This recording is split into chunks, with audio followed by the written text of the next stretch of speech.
One of the best-selling self-help books of all time is built almost entirely on a single story. A young reporter meets the richest man in the world, gets challenged to crack the code of success, and spends the next 20 years doing it. It's the origin story of Think and Grow Rich. There's just one problem.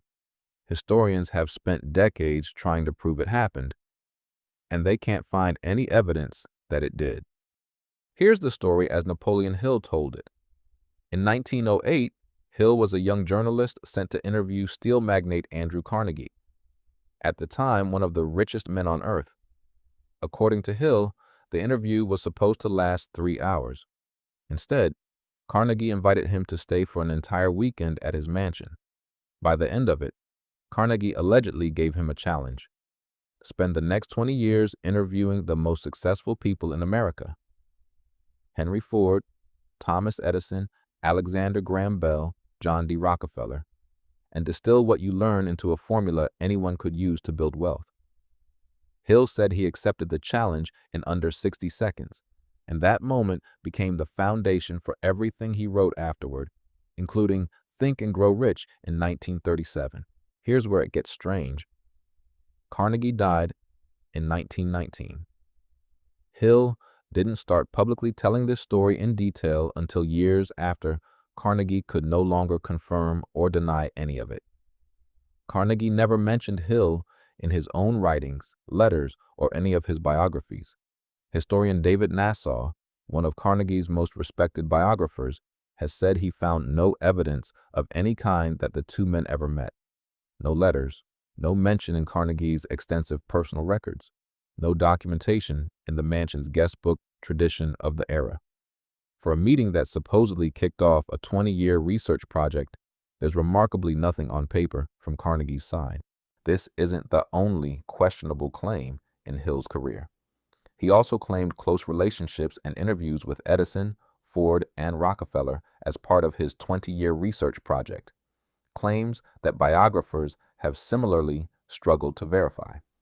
Some researchers believe it's possible Hill observed or gathered stories about these figures from a distance, through public writings or secondhand accounts, rather than direct personal interviews.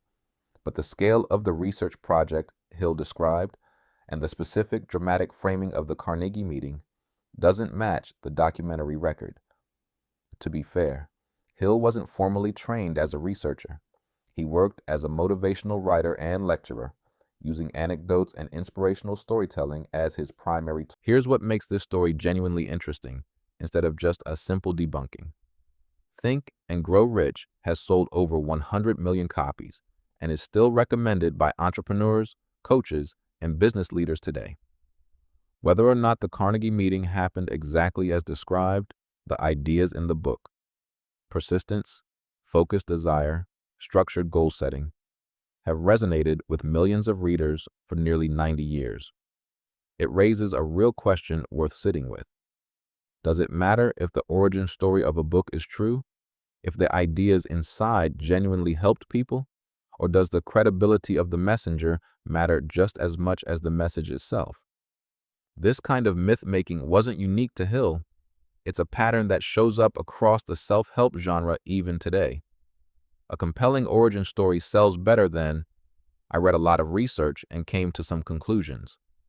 A dramatic encounter with a legendary figure sells better than years of quiet, unremarkable work. Hill understood something about storytelling that a lot of authors still use.